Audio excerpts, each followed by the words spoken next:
Saya bersyukur sekali bahwa kita ini dibuat satu visi oleh Tuhan Yesus. Kita harus belajar peka ya, satu dengan yang lainnya. Makanya Paulus juga pernah bilang gini dalam suratnya, Tuhan menyertai rohmu. Apa itu artinya? Penutupan suratnya. Ya, salah satu surat-surat terakhirnya sebelum dia dipenggal kepala di Roma. Dia berkata pada Timotius juga, Tuhan menyertai rohmu. The Lord be with your spirit. Apa ya itu maksudnya? Tidak bisakah dia hanya berkata Immanuel, Tuhan beserta kita? Kenapa Tuhan beserta rohmu spesifik sekali? Merujuk ke salah satu bagian di dalam hidup kita. Our spirit atau our spiritual life. Dia berkata Tuhan menyertai rohmu. Itu luar biasa. Dia berkata mari kita peka kepada Roh Kudus. Dan Roh Kudus mempersatukan kita. Jadi kita itu kalau mau neko-neko, mau aneh-aneh, mau gak keruan, atau mundur dari Tuhan, kita itu merasakan kehadiran saudara-saudara seiman dalam hidup kita. Itu Elia putus hubungan tuh sama yang gituan. Vertikalnya jalan, malah terganggu kan, karena horizontalnya dia gak jalankan. Dia berkata, aku satu-satunya, dan aku pun mereka mau bunuh si Isabel itu. Tuhan bilang, wrong, koreksi. Aku masih punya 7.000 orang yang setia padaku di Israel tidak mencium kaki Baal. Elia putus hubungan dengan saudara seiman dan dengan rekan. Itu kesalahan. Mungkin di dalam dirinya ada kelelahan atau kekecewaan. Atau dia tidak jaga hati, ketakutan berlebih. Atau bisa jadi juga ada beberapa orang begitu karena sombong. Dia merasa dia bisa sendiri atau dia merasa superior, merasa lebih hebat dari lain, alias roh kompetisi. Dan itu gak baik loh. Kalau ada yang kayak gitu kita gak bisa mencapai visi. Visi akan tercapai tapi tanpa kita. Visi itu tetap dari Tuhan. Kalau apa yang dari Tuhan gak akan kembali sia-sia. Apa yang turun seperti salju dan hujan tidak akan kembali ke atas, tapi turun ke bawah. Pasti digenapi, but without you and me. Jangan gugur ya, satu pun jangan. Padahal Elia tahu, dia ketemu sama Obaja kan, waktu dia perjalanan untuk ketemu sama Ahab. Disuruh sampaikan pesan. Aku tunggu di sini, suruh tuanmu datang. Dia bilang sama Obaja, Obaja kan orang yang takut sama Tuhan. Tapi Obaja bilang gini, please, kau harus tepat janji, Tuan Elia. Kalau Anda tidak tepat janji, aku bisa mati. Padahal aku ini setia, dia berkata, aku telah sembunyikan 50 pergoa, nabi-nabi, hamba-hamba Tuhan. Jadi Elia waktu bilang, aku sendirian, aku yang tersisa. Dia padahal tahu loh, kalau masih ada Obaja. Dia masih tahu ada 100 orang lagi, 50-50 dibagi 2 shift, dibagi 2 tempat. Dia salah fakta, makanya salah pewahyuan. Hati-hati ya, kalau orang itu hatinya salah, dia juling matanya. Dia gak bisa lagi lihat fakta. Padahal Elia tahu jelas itu tidak perlu pewahyuan. Dia tahu bahwa ada Obaja, dan masih ada 100 orang yang dia kasih minum dan kasih makan. Waktu Elia tidak jaga hubungan ke horizontal, maka antena ke atasnya pun gak keruan. Kacau balau, dia gak bisa bedain mana pewahyuan, mana perasaan. Dia gak bisa lagi membedakan mana ini Tuhan, mana ini adalah perasaan hatinya sendiri. Mana ini suara Allahnya, suara Roh Kudus, mana suara setan. Jaga horizontalnya. Jangan hanya jaga vertikalnya. Kalau kita mau jaga vertikal ya bisa. Dari antara semua orang yang mau jaga vertikal gitu yang bisa klaim-klaim sesuatu mungkin saya. Saya bisa sok suci, sok sakti gitu ya. Dan berkata, don't touch me. Masing-masing kalian jangan mendekat ke saya dan sebagainya. Kalau kita dipakai Tuhan, semakin dipakai Tuhan kita harus semakin rendah hati seperti padi. Semakin kita dekat sama Tuhan, kita pasti akan semakin dekat sama orang. Anehnya gitu loh. Orang yang dekat sama Tuhan Yesus, dia pasti jadi task oriented, orientasinya adalah tugas, dia pasti selesaikan. Karena Tuhan itu bertanggung jawab.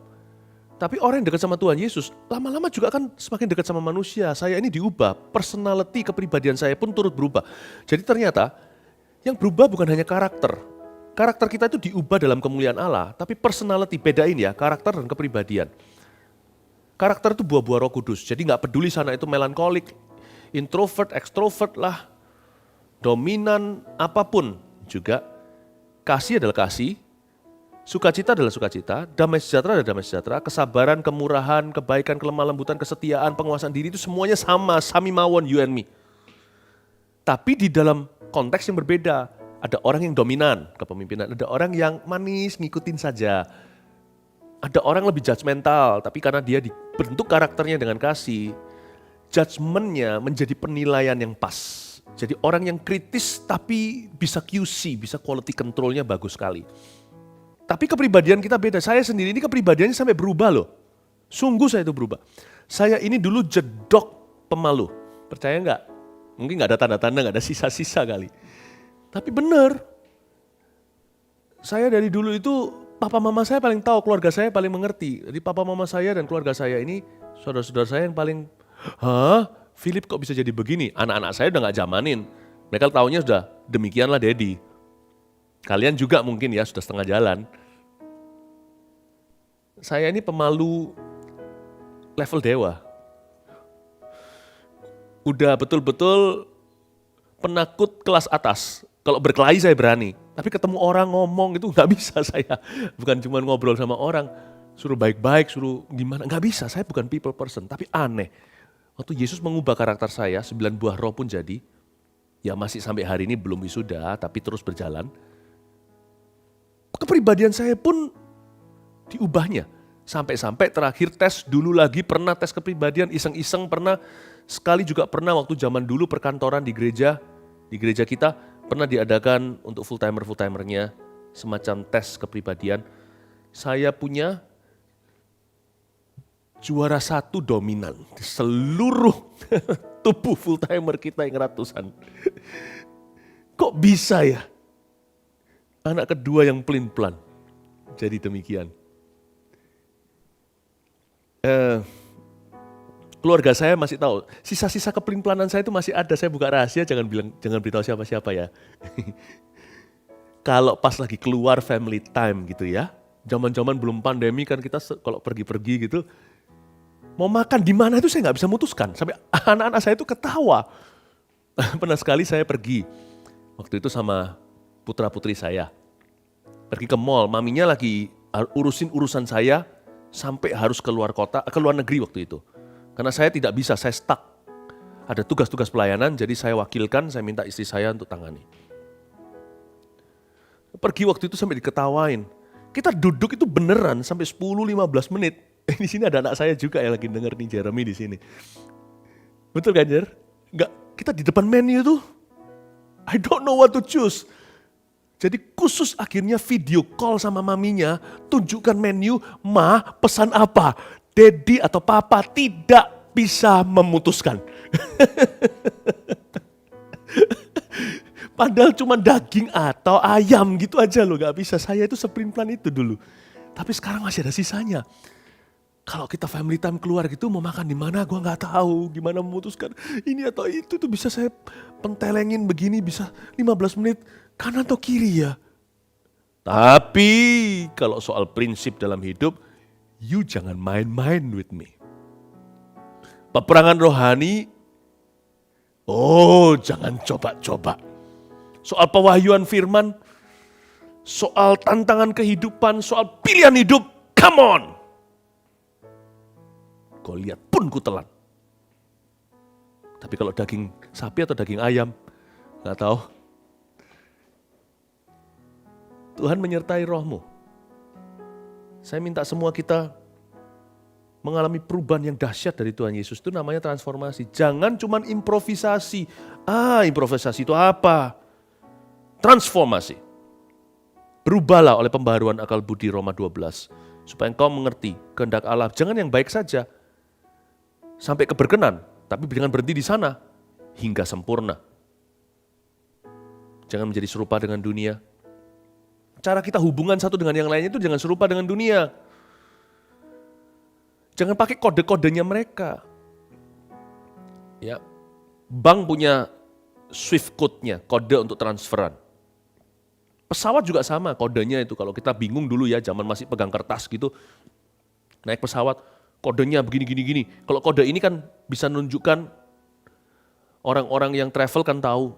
Kalau Q atau apa itu kan beda kelas, ekonomi, bisnis dan sebagainya. Lalu habis itu kode ini, yang ini. Padahal bagi kita loh kursinya ya cuma semua sama kalau yang di ekonomi contohnya.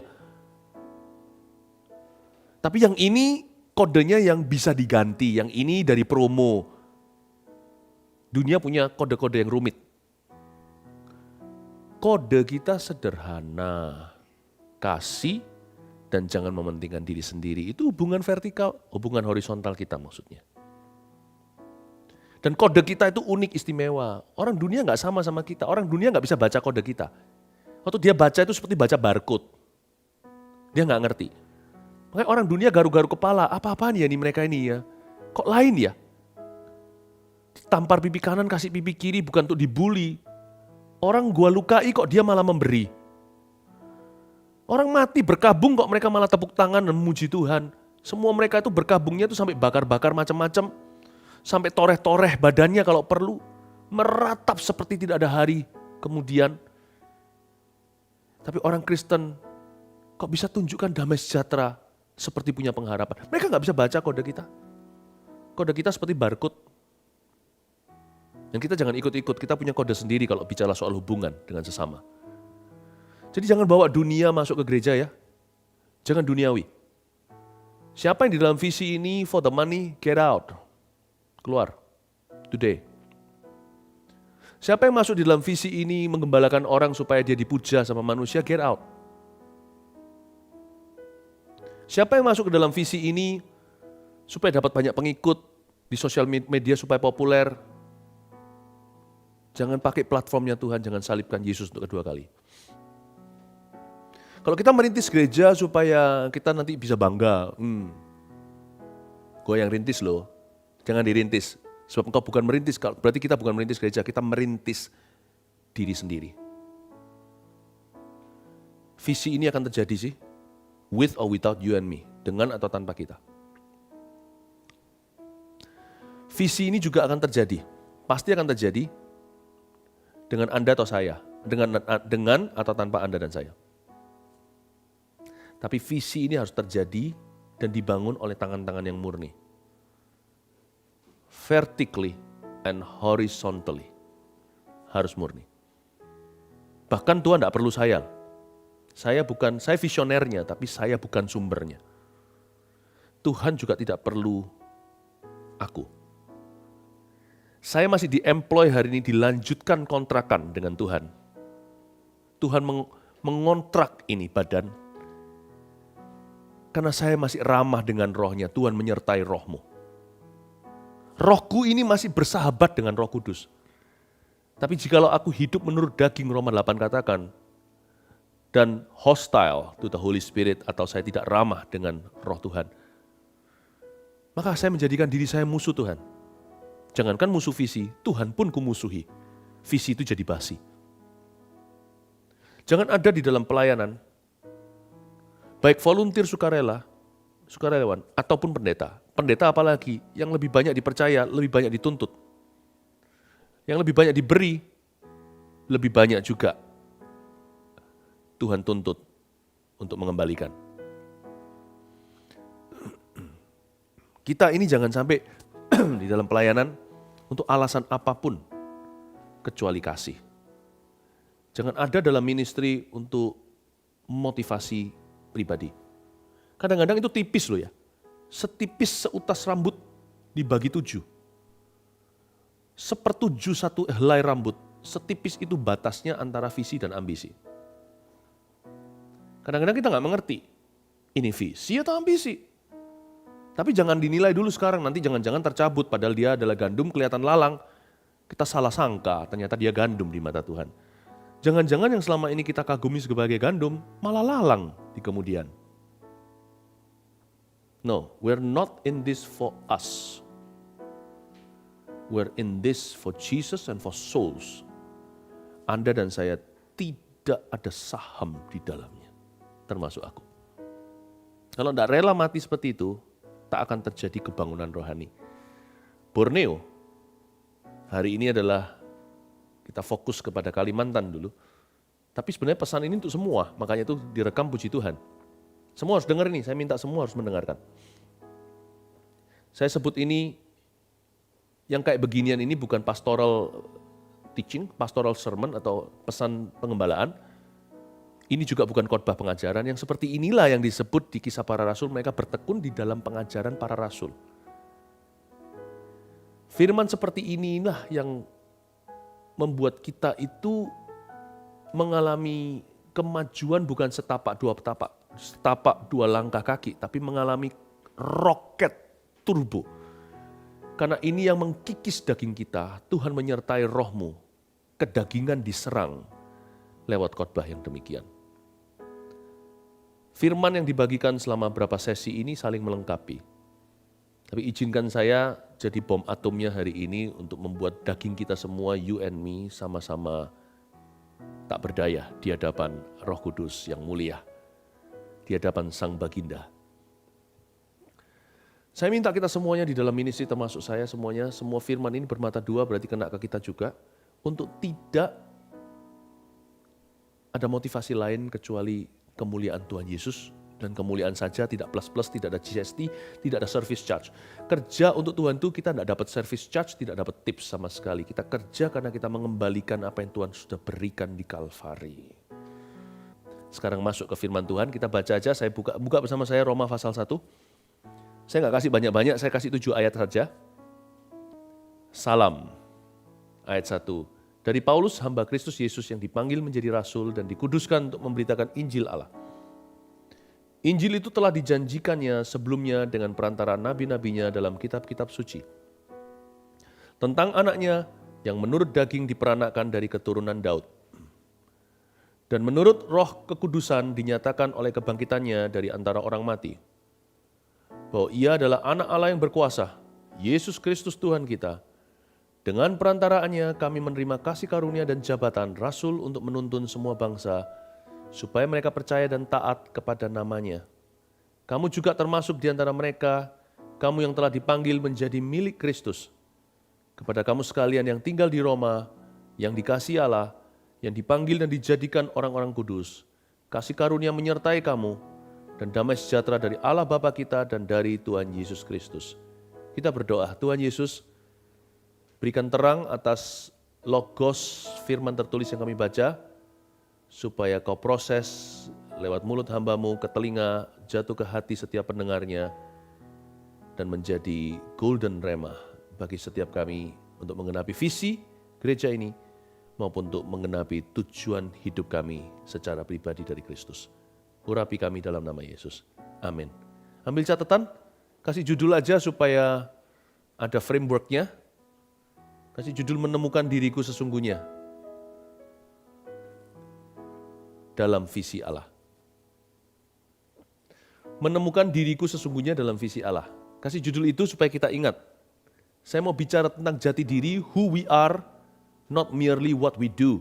Siapa kita bukan hanya sekedar apa yang kita bisa lakukan. Sebab kalau kita tidak bisa aman di siapa diri kita dulu, nanti kalau kita melakukan sesuatu, kita bisa salah motivasi, bisa jadi tinggi hati. Atau kalau kita gagal, kita bisa minder, dan kita bisa merasa sebagai orang paling gagal sedunia, bahkan depresi, stres, dan bunuh diri. Nah, Tuhan mau kita aman dulu di dalam jati diri kita dulu. Siapa aku harus terjawab, dan harus terjawab setiap hari di dalam jiwa kita. Menemukan diriku sesungguhnya dalam visi Allah. Supaya jangan sampai kita jadi si sulung tersesat di rumah Tuhan. Ya. Ayat pertama dari Paulus. Inilah author penulisnya. Hamba Kristus Yesus yang dipanggil menjadi rasul dan dikuduskan untuk memberitakan Injil Allah. Garis bawahi, hamba Kristus Yesus yang dipanggil menjadi. Itu aja, tanggung ya. Hamba Kristus yang dipanggil menjadi. Siapakah you and me? Who are we? Siapakah kita?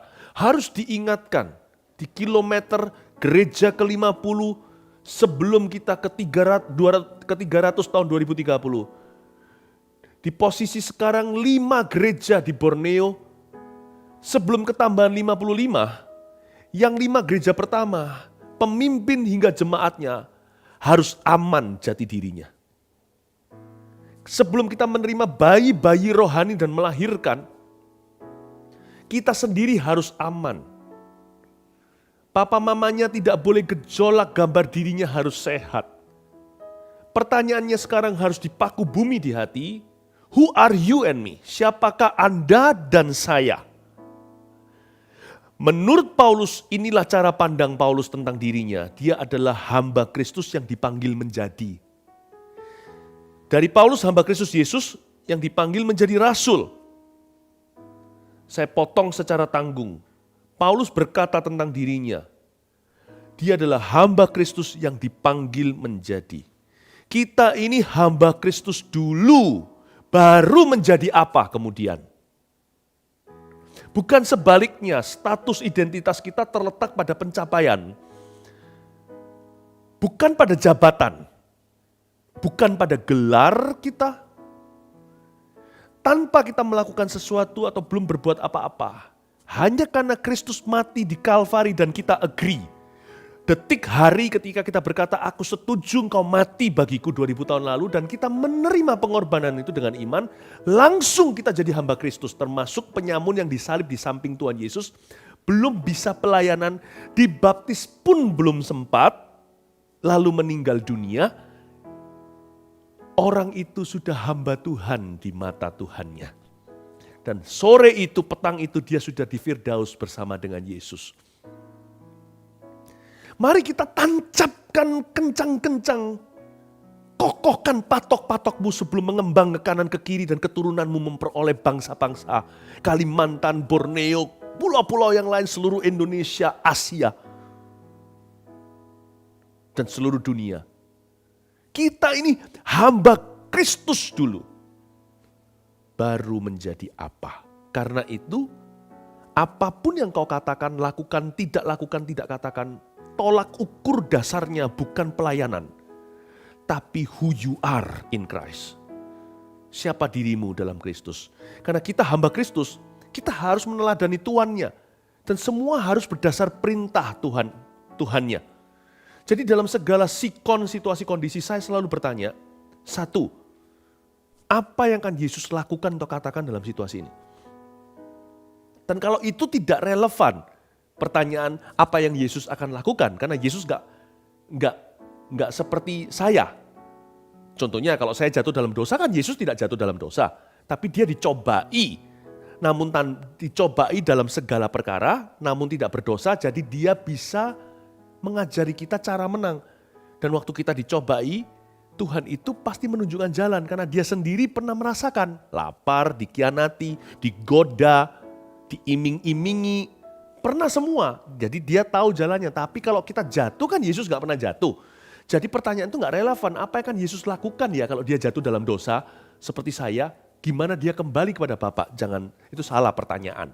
Maka saya ke pertanyaan kedua, bukan apa yang Yesus akan lakukan dalam situasi ini yang aku hadapi. Karena aku hamba Kristus kan, aku harus meneladani Tuhan. Apa yang akan Yesus lakukan? Kalau begitu gak relevan, saya tanya pertanyaan kedua. Kira-kira apa yang Yesus akan perintahkan kepada saya kalau saya ngalami ini sekarang? Yesus pasti berkata, bertobatlah nak. Menulis-nulis di tanah, kalau ada yang jatuh dalam dosa, tertangkap basah, Tuhan berkata, mana penghukummu? Nggak ada kan? Aku pun tidak menghukummu. Pergilah and sin no more. Dan jangan berbuat dosa. Karena itu tolak ukur kita segala kelakuan dan perbuatan, bahkan perkataan dan perasaan, itu tolak ukurnya adalah what would Jesus do? Bukan pelayanan. Kalau pelayanan kan ceklock doang. Tuhan urapi aku dengan urapan ganda karena sebentar lagi performa. Tapi kalau tidak ada pelayanan kan kita tidak ada persiapan. Oh iya gak pelayanan, jadi boleh deh kalau gitu aku jatuh dalam dosa sekali-kali kan gak apa-apa. Semua orang kalau pelayanan kan pernah berbuat begitu. Kalau fokusnya ke manusia, fokusnya ke ministry, Anda bisa jatuh. Saya juga bisa. Tapi kalau ke Kristus, dialah gunung batu. Dia selalu ada di situ, ada ministry atau tidak. Makanya Paulus itu kuat. Rahasia kerasulannya itu bukan terletak pada kerasulannya. Rahasia kerasulannya terletak pada hubungannya. Dari Paulus, hamba Kristus yang dipanggil menjadi. Dahsyat gak? Itu dahsyat sekali. Dan dia dipanggil menjadi rasul, itu jabatannya. Rasul itu utusan Allah. Lihat kalimat di ayat 1b. Bukan hanya dia dipanggil menjadi rasul, tapi dia dan dikuduskan untuk memberitakan Injil Allah. Dan dikuduskan untuk memberitakan Injil, kata dikuduskan itu set apart atau dipisahkan. Apa maksudnya dikuduskan untuk memberitakan Injil? Pertama-tama tidak semua kita dipanggil jadi pengkhotbah atau pendeta. Ya, kalau kita masih ada puluhan atau ratusan gereja yang kita rintis, berarti ada ratusan orang kan jadi full timer, saya mengerti. Tapi kalau dihitung dari 1 juta murid nanti kemudian hari, sebagian besar mayoritas ratusan ribu nggak akan pernah jadi full timer. Mereka akan jadi jemaat yang setia, jemaatnya Tuhan. Dan mereka akan sukarela dalam pelayanan dan pemimpin-pemimpin yang dahsyat di tempat di mana Tuhan memanggil mereka.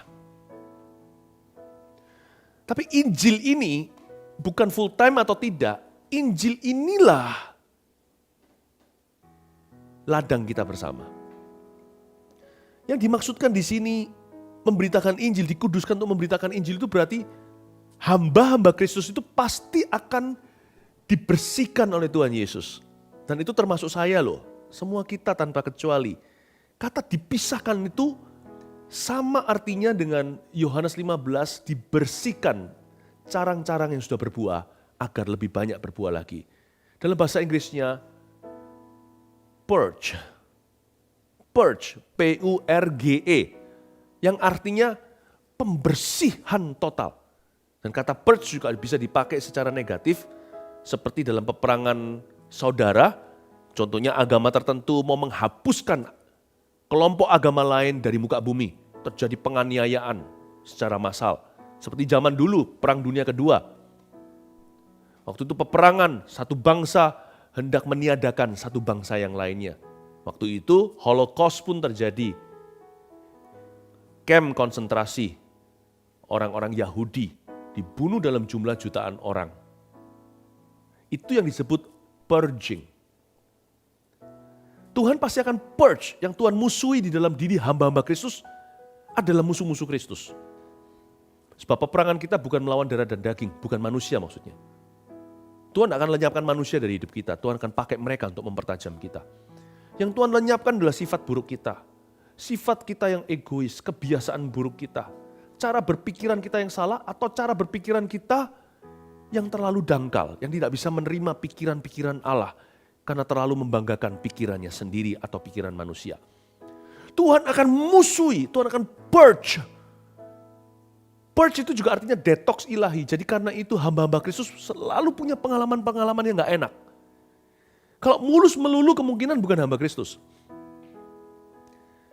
Karena di dalam dirinya Tuhan akan memusuhi sesuatu sampai orang itu jadi serupa dengan gambar dan rupanya. Itu yang disebut dikuduskan untuk memberitakan Injil. Paulus tidak berkata dipilih untuk memberitakan Injil. Paulus tidak berkata dipanggil untuk memberitakan Injil. Paulus berkata dikuduskan, di-purge, didetox secara ilahi. Karena itu jangan kita mengeluh di masa-masa padang gurun.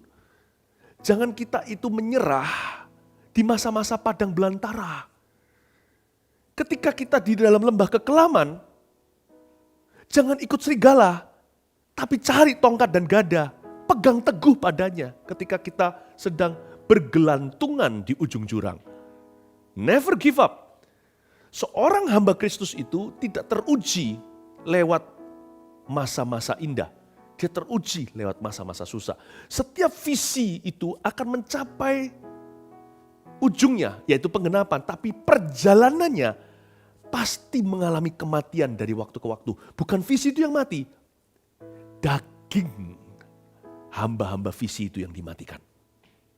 Itulah sebabnya lumrah dan normal terjadi gesekan manusia menajamkan manusia layaknya besi menajamkan besi. Visi itu kebangkitan. Ya, visi itu kuasa kebangkitan. Tiada kebangkitan tanpa kematian. Di dalam perjalanan penggenapan visi itu Daud diproses Tuhan. Ya ampun prosesnya. Daud, Yesus pun masuk dalam proses. Dicobai di padang gurun. Dan macam-macam, tidak perlu saya sebut satu persatu, bukan? Kita semua tahu Alkitab. Pasti kita mengalami kematian. Dan di saat seperti itu, jangan menyerah, jangan berubah setia. Waktu kita turun ke bawah, entah karena salah kita atau salah orang lain kita nggak salah, pokoknya kalau kita dibawa ke bawah, berarti sedang terjadi pengudusan. Tuhan akan memakai seperti Roma 8 katakan, semua perkara, segala perkara, baik yang baik maupun yang buruk kelihatannya, untuk mendatangkan kebaikan buat hamba-hamba Kristus, buat kita yang mengasihi Dia, yang terpanggil sesuai rencananya, yang dipilih untuk melakukan kehendak-Nya. Dia berkata, aku rasul Injil ini dan aku dikuduskan untuk memberitakan Injil. Karena itu, setiap visi yang tidak mengalami tantangan dan tidak pernah dibawa ke gurun dan padang belantara, kemungkinan visi itu bukan dari Tuhan. Karena Tuhan tidak perlu sempurnakan. Dan kemungkinan juga bukan dari Tuhan karena setan pun tidak takut dan biarkan. Jadi kalau terjadi suatu gesekan, selesaikan. Tuhan pasti kasih kita kode barcode dari firman Tuhan. Dan ada tuntunan pengembalaan, belum lagi tuntunan pribadi oleh Roh Kudus di dalam hatimu. Sehingga hati nurani kita itu tahu apa yang benar dan apa yang salah di setiap langkah hidup kita. Jangan menyerah ya, kalau kita dibawa di masa-masa begitu. Sekarang enggak, nanti ada. Tapi nanti orang lain masuk ke masa itu, yang lainnya masa menuai. Penabur dan penuai sama-sama bersuka cita. Ada yang menuai dengan bahagia, ada yang menabur dengan mencucurkan air mata. Tapi akan silih berganti, saling berbalap. Akan terjadi balapan. Kadang-kadang yang ini masuk lembah, ketika tubuh Kristus bagian tertentu lagi menderita, yang lainnya doakan dan dukung. Jadilah berkat. Nanti ada saatnya kita di atas, orang lain di bawah. Ada saatnya orang lain di atas, kita yang di bawah. Inilah pentingnya tubuh Kristus dan saya bersyukur di visi ini kita nggak sendiri. Nggak ada satu gereja pun sendiri. Ya, nggak ada satu regional yang sendiri, yang Kalimantan sendiri nggak ada hubungannya sama Sumatera, yang Sumatera nggak ada hubungannya sama Southeast Asia, yang Southeast Asia nggak ada hubungannya sama Jawa Timur. Jawa Timur nggak ada hubungannya dengan Sulam Papua, yang Sulam Papua nggak ada hubungannya dengan Surabaya. Nggak bisa. Sebab rodanya berputar, silih berganti, kadang di atas, kadang di bawah. Kita selalu butuh ekstra iman, ekstra doa. Kita butuh covering dari saudara-saudara seiman. Kita perlu covering daripada networking Tuhan. Karena masa pengudusan itu tidak sama setiap orang, tidak sama setiap gereja, tidak sama setiap pengembalaan, bahkan tidak sama setiap individu. Makanya Paulus berkata, sehari-hari urusanku apa? Aku sakit bersalin untuk gereja-gereja itu. Bukankah kalau ada yang mundur dari Tuhan, aku turut merasakan? Kan Paulus tulis gitu di suratnya. Tugas seorang rasul itu berat, besar. Tugas gembala juga berat. Karena kita harus menjaga keseimbangan. Ketika satu di atas, satu di bawah. Dan kita harus bijaksana seperti Salomo di antara dua wanita. Doakan pemimpin-pemimpinmu, sebab pemimpin-pemimpinmu mendoakanmu. Kita semua adalah utusan Injil, dikuduskan untuk memberitakan Injil. Ayat yang kedua, baru ayat 2, ini baru ayat 1. Jadi leadership conference ini akan lanjut sampai besok subuh. Enggak, bercanda. Loh, saya sih mampu khotbah sejauh itu, tapi nanti jangan sampai ada yang jatuh dari tingkat ketiga lalu meninggal dunia. Kalau Paulus bangkitkan itu Eutikus, kalau saya akan kuburkan. Injil itu telah bercanda ya. Ayo lanjut ayat 2. Injil itu telah dijanjikannya sebelumnya dengan perantaraan nabi-nabinya dalam kitab-kitab suci. Injil apa ya? Injil apa ya? Kita tahulah, berita Injil kita tahu, pesannya jelas. Yesus mati dan bangkit pada hari ketiga. Simpel kan? Tapi yang disebut Injil di sini, yang dijanjikan sebelumnya dengan perantaraan nabi dalam kitab suci, adalah untuk para utusan Injil itu yang dikuduskan oleh Allah, Catat baik-baik definisi Injil di sini. Injil di sini bukan hanya pesan atau beritanya, ya itu nggak boleh salah. Kalau salah beritanya, wah bisa salah fatal itu akibatnya. Tapi Injil di sini bagi sang utusan Injil adalah hidup yang berpusat pada Kristus. Itu Injil. Anda bisa beritakan Injil, hidupmu tidak sesuai dengan Injil loh. Kita bisa mengkhotbahkan firman, hidup nggak sesuai firman. Kita bisa menjadi utusan Injil ketika pelayanan, tetapi dalam kehidupan musuh Injil. Malahan. Injil itu dijanjikan. Injil itu bagi sang utusan Injil adalah hidup yang berpusat pada Kristus. Ingat ya, be Christ-centered in everything you do. In your life, hidup mandatnya cuma satu, pusat pada Kristus. Tapi Injil bagi orang yang belum mendengarkannya atau yang belum diselamatkan, dia adalah berita keselamatan. Injil itu kekuatan Allah, Roma 1:16. Bagi orang-orang yang percaya. Pertama bagi orang Yahudi, lalu bagi orang Yunani. Injil kekuatan untuk menyelamatkan.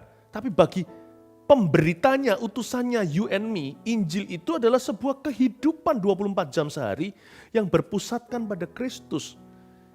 Jadi hubungan antara gereja pun, sehingga kalau sekarang pusatnya disebut Surabaya, katakan di dalam kegerakan kita, itu tujuannya adalah untuk saling mendekatkan pada Kristus, untuk saling menjaga, saling menopang dan mendukung.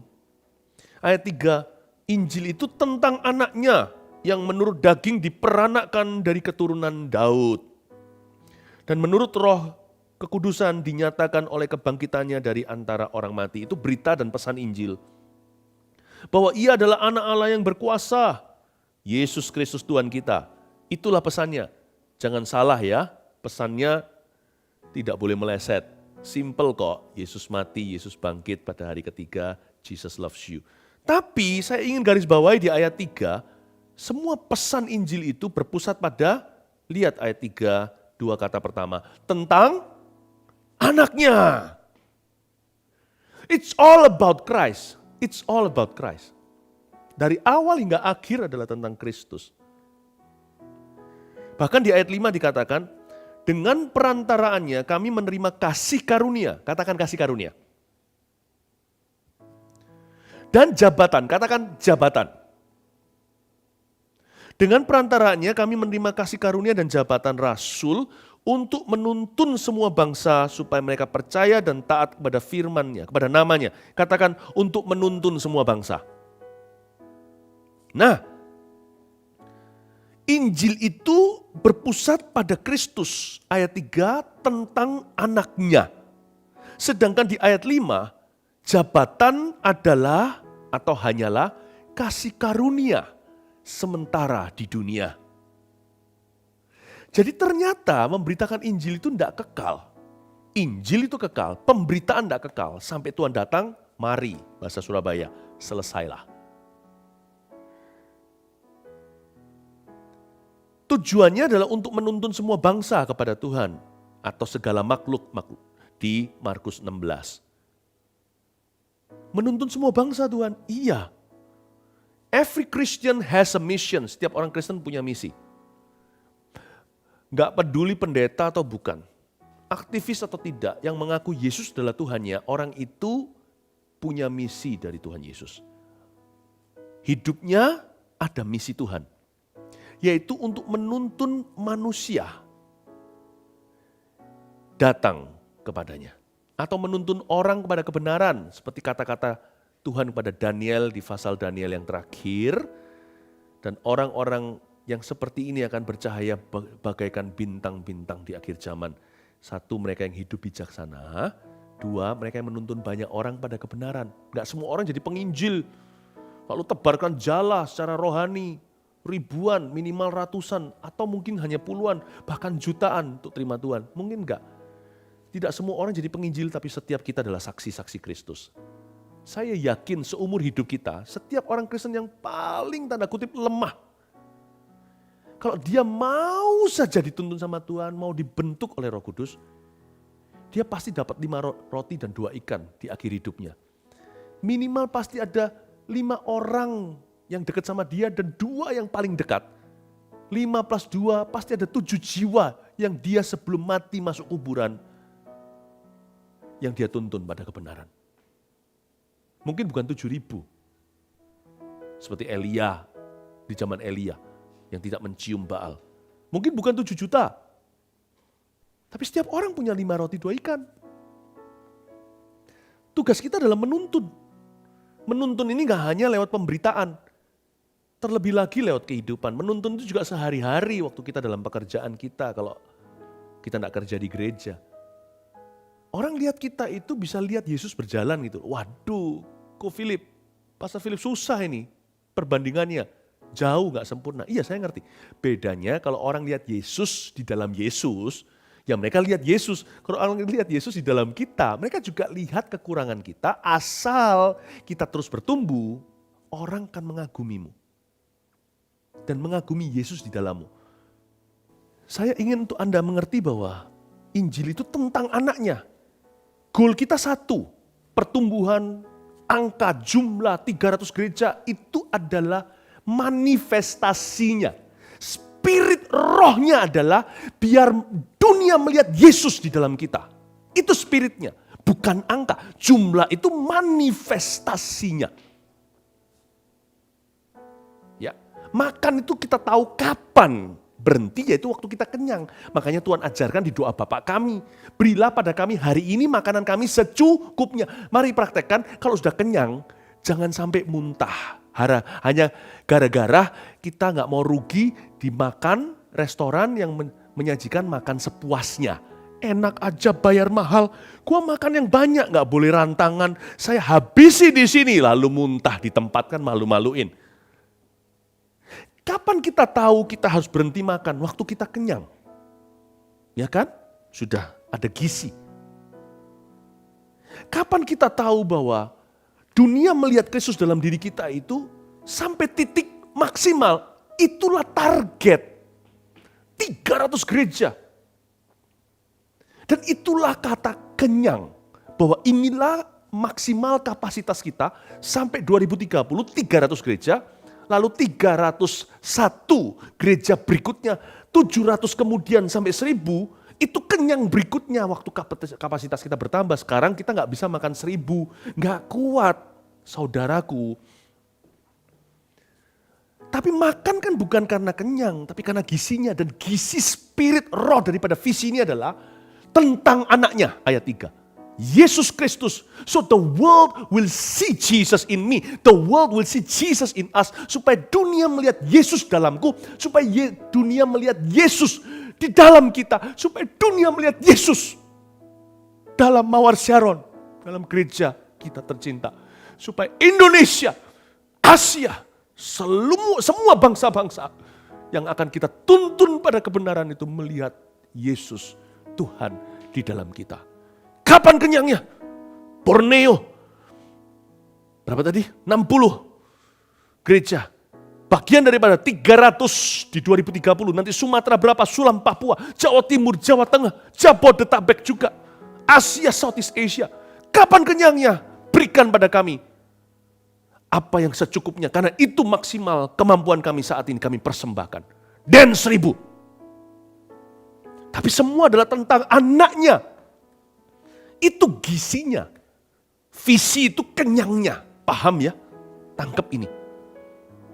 Untuk menuntun semua bangsa supaya mereka percaya dan taat kepada namanya. Ayat 6, udah mau selesai nih. Kamu juga termasuk di antara mereka. Kamu yang telah dipanggil menjadi milik Kristus. Kepada kamu sekalian yang tinggal di Roma yang dikasihi Allah.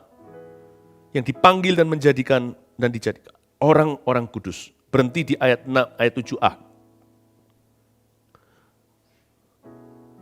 Ayat 6 kembali, kamu juga termasuk di antara mereka, kamu yang telah dipanggil menjadi milik Kristus. Di penghujungnya, hanya satu yang tertinggal, hanya satu status. Milik Kristus garis bawah itu.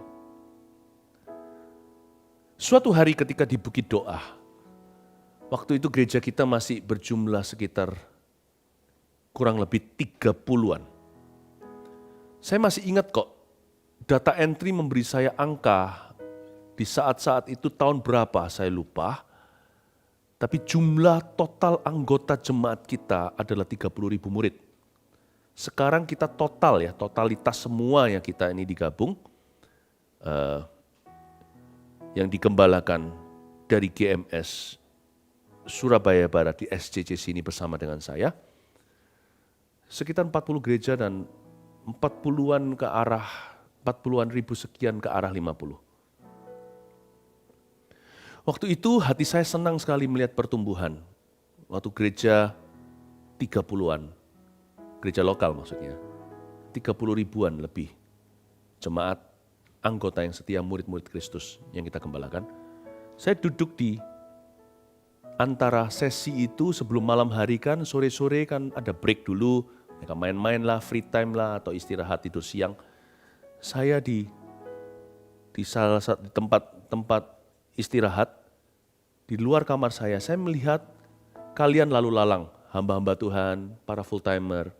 Waktu lewat begitu tuh, hati saya itu bangga. Apa salahnya bangga? Kan gak apa-apa. Saya hanya berkata, wow Tuhan, haleluya. 30 gereja. Kita mau ke arah 1000 gereja dan sebagainya. Terus tiba-tiba Tuhan Yesus ngomong gini sama saya.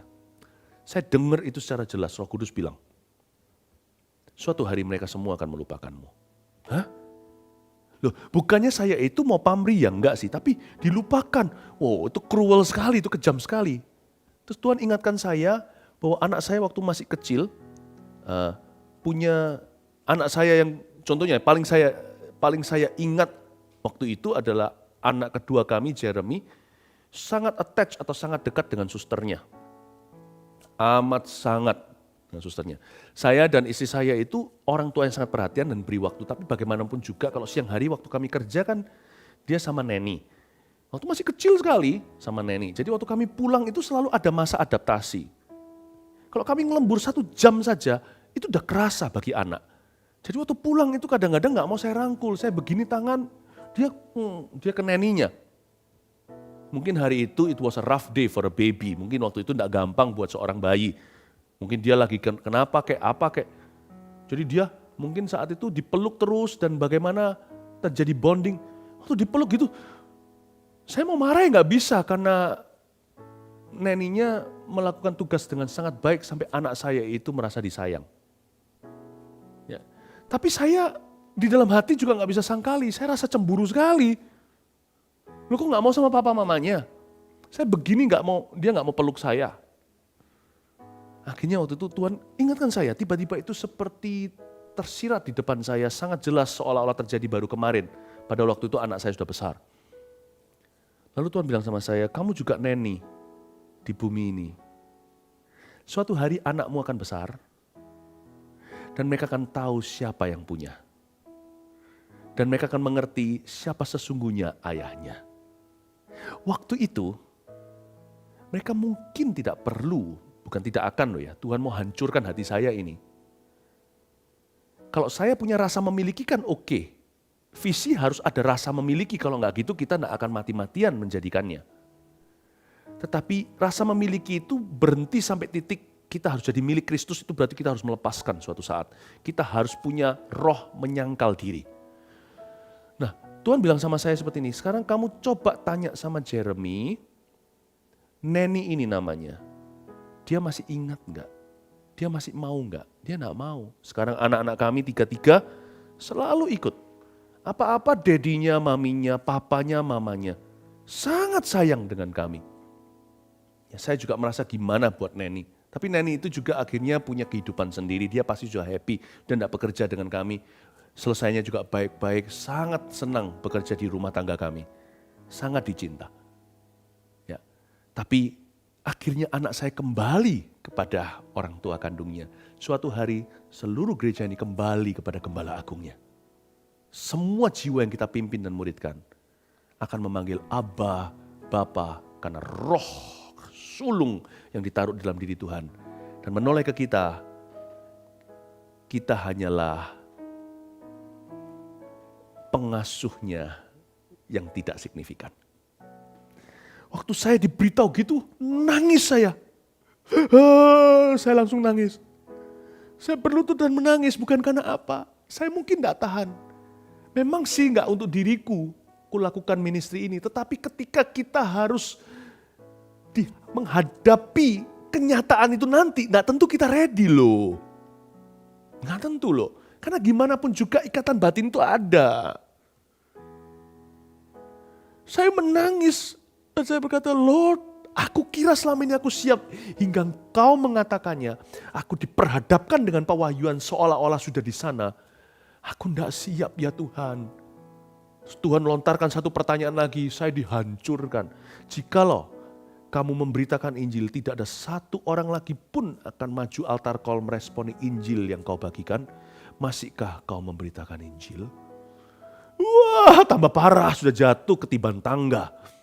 Ditanyai Tuhan dengan pertanyaan kedua. Ya Tuhan, bagaimana?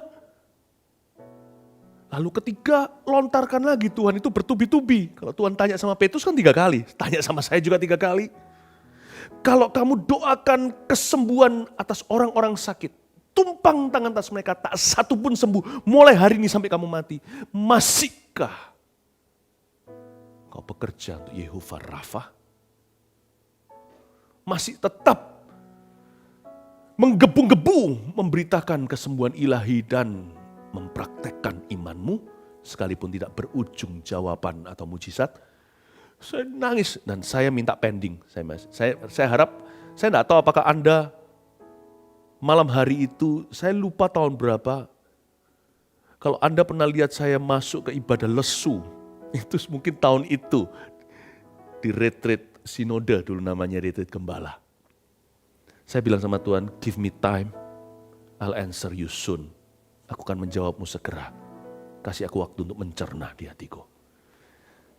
Kembalilah saya ke kamar saya, singkat cerita sudah lewat sesi malam hari, saya berkata, Tuhan, Tuhanku yang kucinta. Aku memulai semuanya itu nol denganmu. Aku pulang kembali akan nol. Ujungnya gelarku hanya satu, aku milikmu. Dan hanya kau milikku di sorga. Tiada yang kuingini di bumi selain daripadamu. Sekalipun hatiku dan batinku habis lenyap, gunung batuku dan keselamatanku adalah Tuhanku. Sebelum saya jawab, saya ngomong gitu sama Tuhan. Saya bilang, Tuhan, aku siap.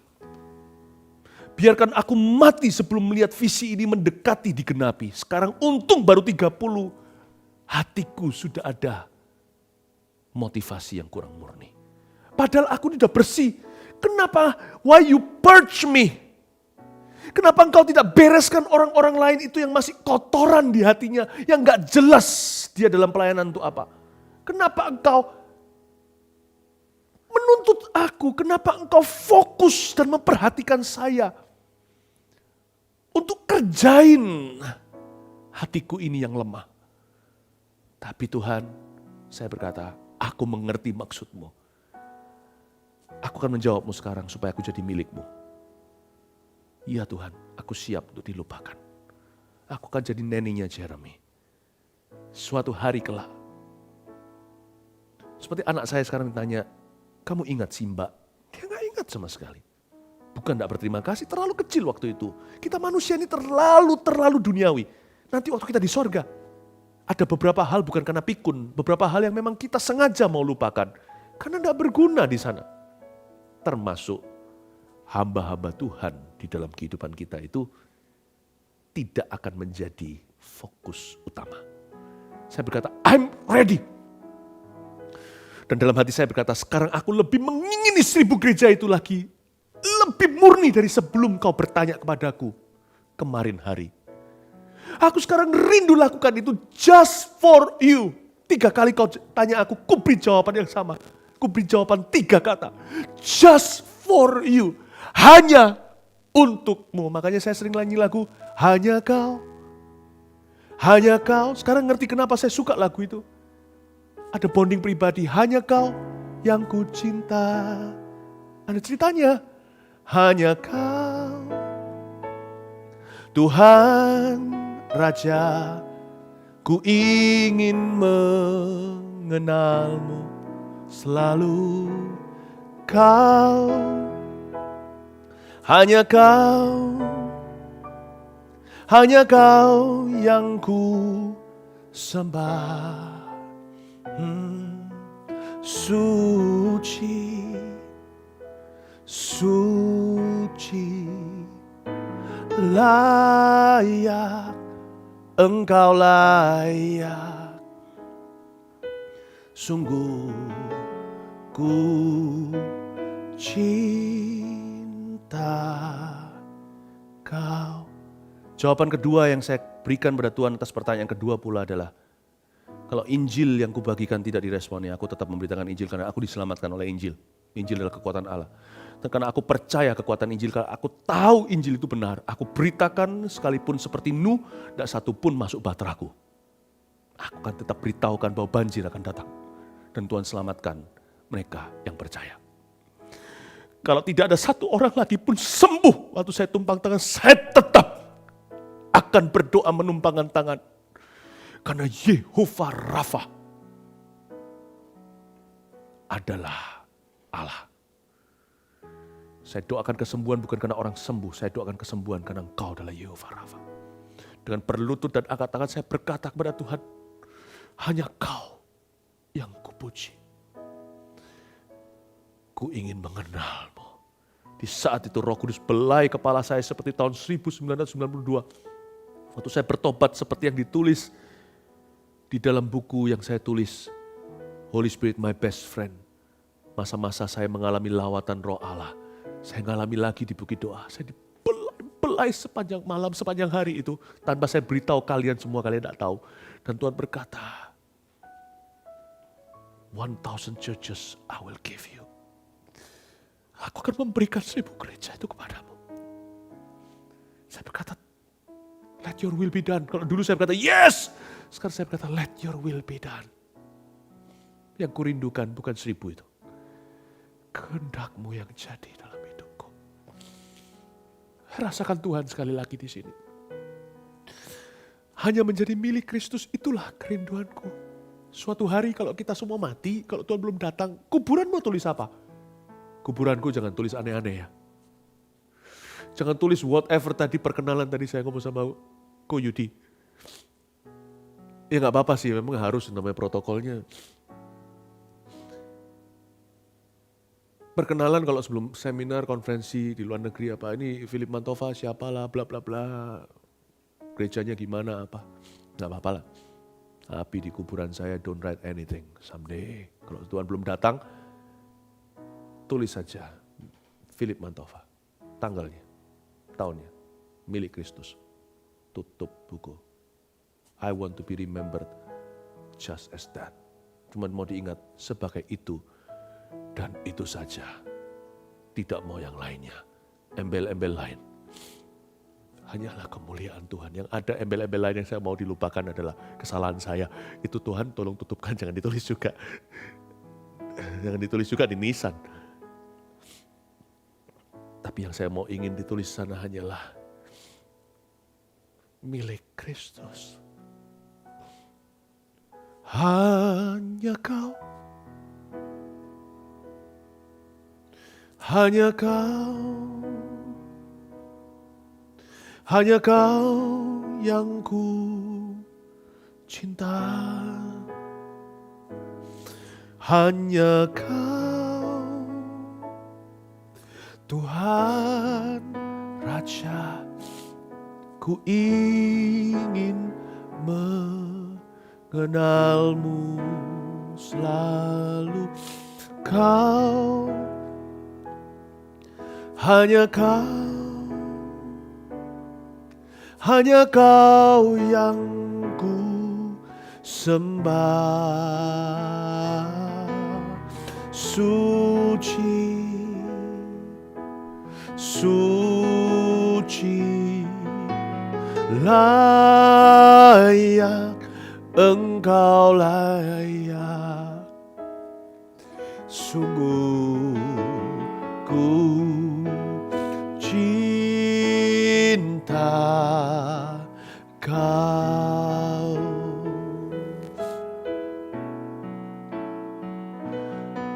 hanya Kau, hanya Kau, hanya Kau yang ku cinta. Hanya Kau, Tuhan Raja, ku ingin mengenalmu selalu. Kau,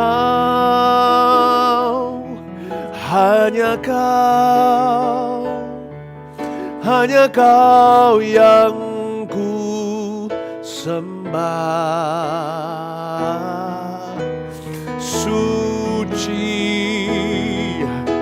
suci, layak Engkau, layak. Sungguh ku cinta. Suci, suci, layak Engkau, layak. Sungguh ku cinta. Suci, suci, layak Engkau, layak. Sungguh ku cinta Kau. Hiana Yesus, hiana Yesus, hiana Yesus, hiana Yesus, hiana Yesus, hiana Yesus, hiana lama Yesus, hiana Yesus, hiana lama Yesus, hiana lama Yesus, hiana lama Yesus, hiana lama Yesus.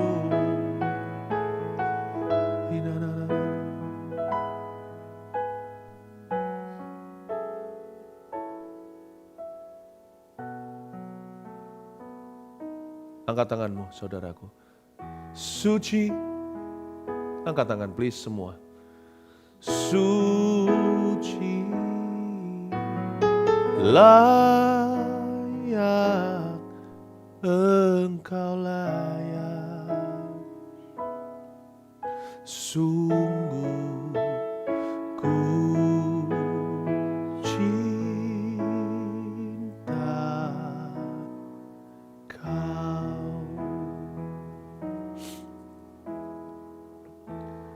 Ko Yudi akan doa berkat ya. Thank you Lord. Mari semua boleh gak angkat tangannya? Mari kita angkat tangan kita. Kami tahu bahwa semua di akhir hidup kami, biarlah ini yang terus kami tahu bahwa kami adalah milik Kristus. Kebanggaan kami adalah ketika kami tahu bahwa kami menjadi milik-Mu ya Tuhan. Karena itu biar kami boleh terus melihat kehidupan kami, semua apa yang kami lakukan, semua yang kami pikirkan itu tentang Engkau ya Tuhan. Thank you malam ini. Kau telah mengerjakan sesuatu terlebih dahulu dalam hati kami. Biar terus hati kami haus dan lapar akan Engkau ya Tuhan. Terima kasih ya Tuhan, terima kasih. Biar nama-Mu disanjung tinggi di hidup kami. Cuman itu kerinduan kami. Thank you untuk sebuah kepercayaan untuk mengerjakan pekerjaan-Mu selama di bumi. Thank you Tuhan. Tapi kami tahu akhir di hidup kami semua adalah milik Kristus. Terima kasih ya Tuhan. Diserahkan sebuah kehidupan kami dalam tangan-Mu. Di dalam nama Tuhan Yesus. Haleluya.